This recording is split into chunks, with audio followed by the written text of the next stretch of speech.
नमस्कार, मैं हूं अनामिका गिरी। मिड डे एक्सप्रेस में आपका स्वागत है। अब खबरें विस्तार से।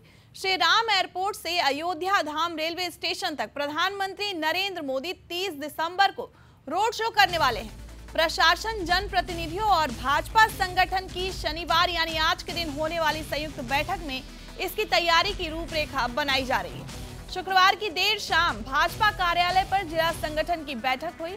इसमें प्रधानमंत्री मोदी की एयरपोर्ट के पास मैदान में होने वाली रैली की तैयारी का खाका तैयार किया गया है। 256 शक्ति केंद्र से एक एक बस में सवार होकर कार्यकर्ता और समर्थकों को लाने की जिम्मेदारी सौंपी जा रही है। इसी तरह महानगर के 60 केंद्रों से छोटे 4 पहिया वाहनों में लोग पहुंचेंगे। जनपद से करीब 1 लाख लोगों को रैली में लाने का लक्ष्य बनाया गया है। जिला अध्यक्ष के अनुसार पीएम मोदी एयरपोर्ट से अयोध्या धाम रेलवे स्टेशन तक रोड शो भी कर सकते हैं। इस संबंध में शनिवार को कमिश्नर गौरव दयाल के साथ अभी बैठक हो रही है। सभी जनप्रतिनिधियों और संगठन के पदाधिकारी इसमें शामिल हैं।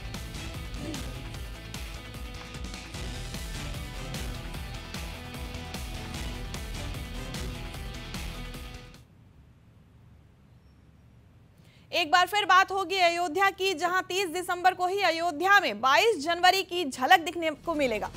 फूलों से ये सजावट होने वाली है और सीएम योगी ने इसके निर्देश जारी कर दिए हैं। आपको बता दें कि 22 दिसंबर को प्राण प्रतिष्ठा होने वाला है। अयोध्या में रामलला की प्राण प्रतिष्ठा से पहले एयरपोर्ट का उद्घाटन भी होने वाला है और पीएम नरेंद्र मोदी इसका उद्घाटन करेंगे। पीएम मोदी के दौरे को लेकर सीएम योगी आदित्यनाथ ने अधिकारियों को कई दिशा निर्देश दिए हैं। 500 वर्षों के संघर्ष के बाद अयोध्या में रामलला का मंदिर बन रहा है और 22 जनवरी को प्राण प्रतिष्ठा का कार्यक्रम होगा। 22 जनवरी के इस कार्यक्रम के लिए अयोध्या नव्य और दिव्य अयोध्या पूरी तरीके से सजाई और संवारी जा रही है। इसका एक स्वरूप 30 दिसंबर को भी आपको देखने को मिलेगा, जब प्रधानमंत्री नरेंद्र मोदी अयोध्या के दौरे पर आएंगे। 30 दिसंबर को प्रधानमंत्री नरेंद्र मोदी अयोध्या को प्रभु श्री राम अंतर्राष्ट्रीय एयरपोर्ट के साथ ही अयोध्या के नए रेलवे स्टेशन का भी लोकार्पण करेंगे। वहीं पीएम मोदी करोड़ों की परियोजनाओं का शिलान्यास भी करेंगे। सीएम योगी ने अधिकारियों को दिशा निर्देश दिए हैं। उन्होंने कहा कि अयोध्या में 4 प्रमुख मार्गों को आकर्षक ढंग से पुष्पों से सजाया जाए और इस दौरान फुटपाथ पर सुंदर फूलों वाले गमलों से साज सज्जा की जाए। सीएम ने अधिकारियों को कहा कि अयोध्या विश्व स्तरीय पर्यटन सिटी के रूप में नजर आनी चाहिए।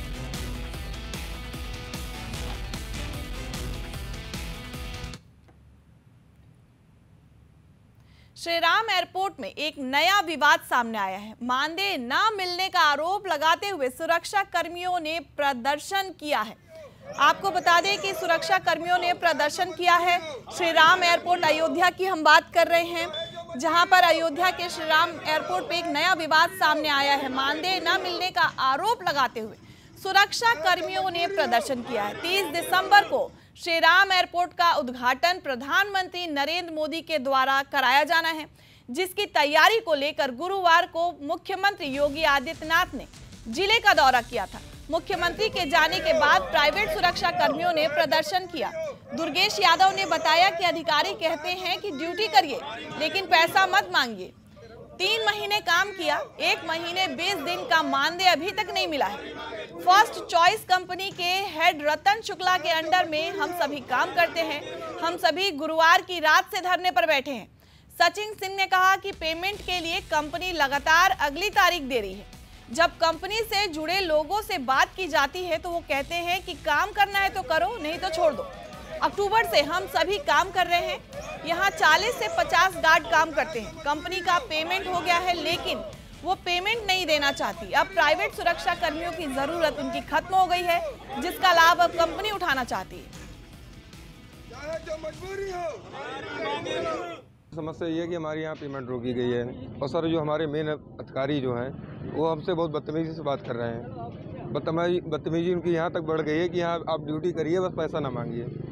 यहाँ किसी घर में दिक्कत हो रही है, क्या दिक्कत से क्या उससे आ रहा है, यहाँ पे कुछ उनको प्रॉब्लम समझ में नहीं आ रही। मेरी 1 महीने 2 महीने 3 महीने तक पेमेंट यहाँ रोक रखे हैं। कितने दिन हो गए आपको? हमें यहाँ 3 महीने हो गए करते हुए। पेमेंट रुकी है सर ये पेमेंट मेरी 1 महीने 20 दिन से रोक रखी है। लोगों की रोकी गई? यहाँ से 20 से 25 लोग की रोकी है और पैसा मांगो तो बदतमीजी से बात करते हैं। शुरू में हम लोगों को पेमेंट भी ठीक से नहीं दिया गया। उसके बाद बोले 7 तारीख को पेमेंट होगा, फिर बोले 10 तारीख को होगा। 10 तारीख से आज आप देख रहे हैं एक पेमेंट नहीं मिल रहा है।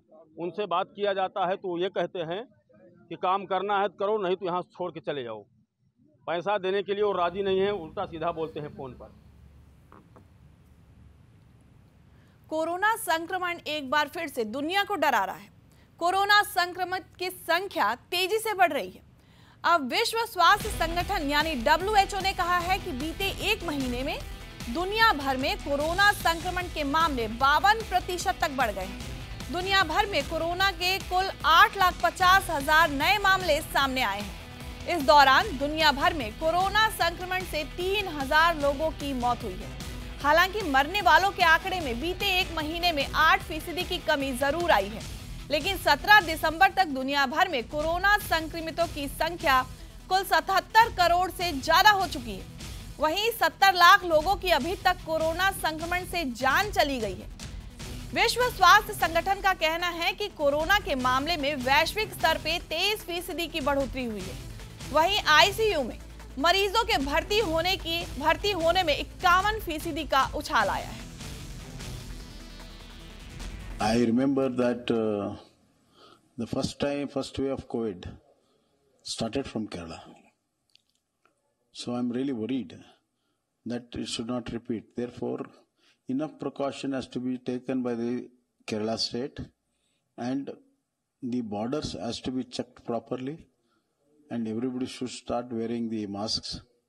And Karnataka state, in our state, has to take a stringent action, precautionaries and preventions, and the health department should be geared up for that. Already, taking precautionary measures.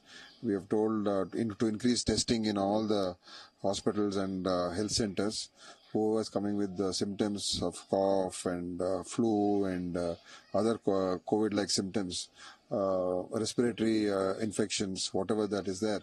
For all of them to start testing for COVID, so RT-PCR kits, we need to get more. So we have already started the purchase for getting more RT-PCR kits and rapid antigen tests, all those kits that are necessary. We have some in stock, but we'll be requiring more. So we'll amp up testing. Etah police ने बीती देर रात मंदिरों से घंटे चोरी करने वाले गिरोह के एक अंतर जनपदीय गिरोह के शातिर बदमाश का एनकाउंटर कर उसको घायल कर दिया है। बदमाश को गिरफ्तार करके एटा मेडिकल कॉलेज में भर्ती कराया गया है।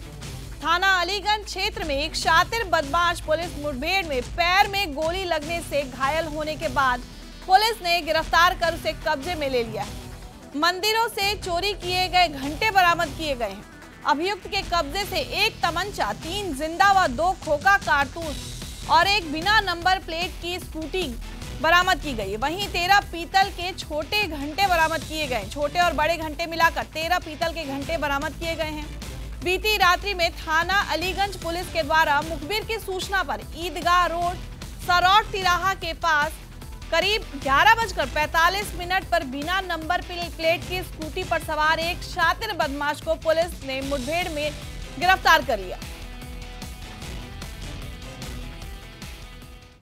आज थाना अलीगंज में पुलिस इंस्पेक्टर अलीगंज और उनकी टीम मुखबिर की सूचना पे चेकिंग कर रही थी और कस्बे की तरफ से एक स्कूटी पे एक व्यक्ति आया और रुकने का इशारा करने पर उसके द्वारा फायर किया गया।